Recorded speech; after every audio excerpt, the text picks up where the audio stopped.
little video for my non-angling friends.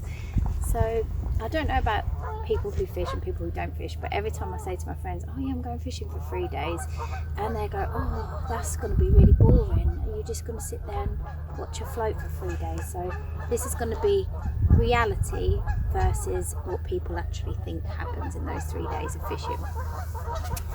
So this is the perception that we sit here with this float rod day and night, popping about, waiting for the float to go.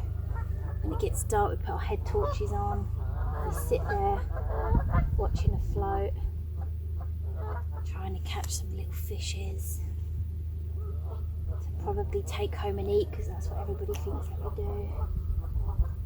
Let's talk about what actually happens in these 3 days.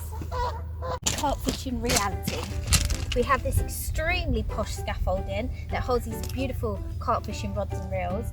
Attached to these plastic boxes here are bite alarms. They are attached to the equivalent of a fishing mobile phone. When I get a bite, it says fish calling, come and reel me in, and it vibrates beautifully. If we wanted to, we could have it on loud, but everybody knows when you're fishing, you don't have it on loud. And that is a lovely carp fishing setup. What really happens when we turn up to a carp fishing venue? What happens is we have to find the fish. So there are a few things you can do to find fish. Look at the water. Is there any activity? Is there any bubbling? Is there any fish topping? Something that indicates the fish are there. Or you can attach a lead to your line and you cast it out, and you drag it back and you feel the bottom. You want to find a nice gravelly spot or somewhere where you know the fish are feeding something quite hard, and that's where you put your bait. Or if you're really posh, then you can use one of these castable echo sounders. So you cast this out, sends a signal to your mobile phone and tells you exactly what the bottom's like and where the fish are. So you can then know exactly where you're going to put your bait. We found our fish on our echo sounder, for example, and then what we're going to do is a special ingenious method of clipping it up.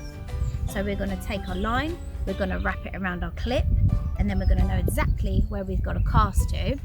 Once we've reeled that back in, we have this beautiful, sophisticated method of knowing how far we have to cast out so we don't lose our spot.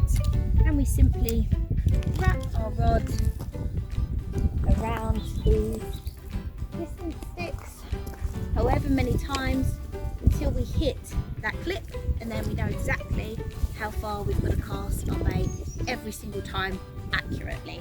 When I put the echo sounder out, I found that the fish are at 9 wraps on here, so every single time I get my bait back in or I catch a fish, I wrap it around here 9 times, put it on the clip, cast it out, hits my clip, I unclip it, sink the line, place it on my rod rest.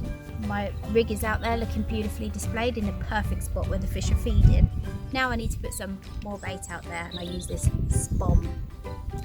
This is specially designed to get bait out there accurately. So I take this rod and I wrap it up to 9 wraps where I know my baited spot is, and I'm going to use this. I'm going to fill it up with bait and close it.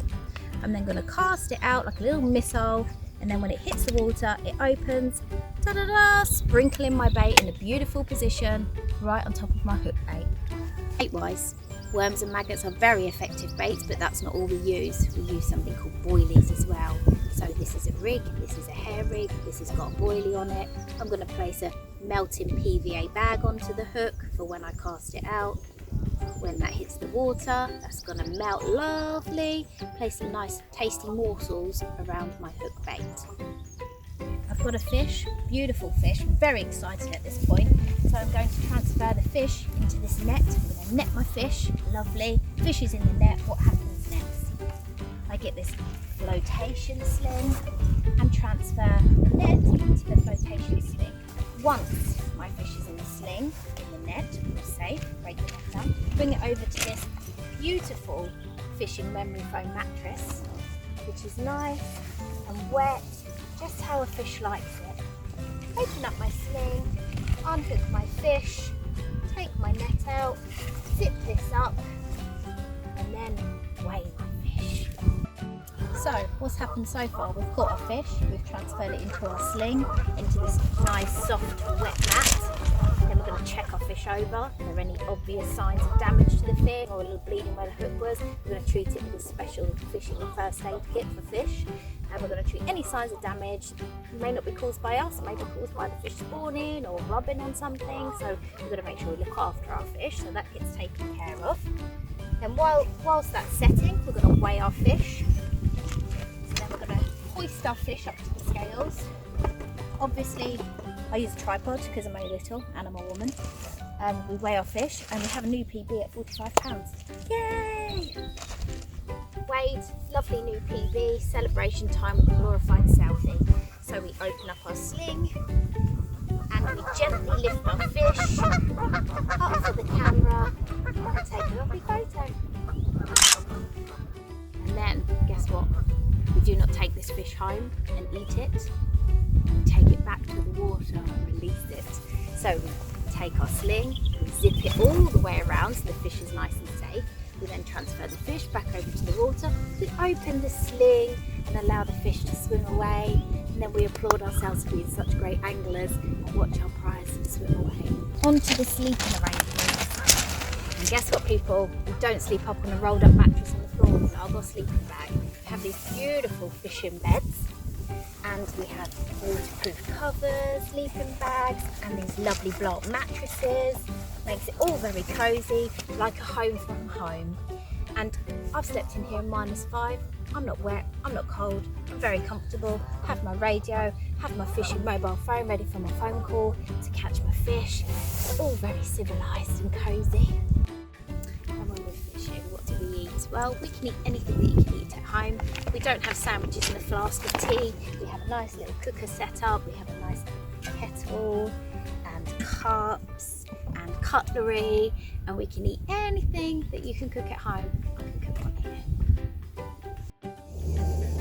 Things to do while you're waiting for a carp bite. Have a coffee, have some chocolate, watch the wildlife, watch a serial killer on Netflix, read a book. If you don't like serial killers, just watch a normal film, charge it up if it runs out, and just take everything in and enjoy it. To my non-angling friends, I hope that's cleared up a few myths about what happens when we're on the bank, and maybe you want to try it one day, maybe you don't, but either way, it's great to be outdoors. So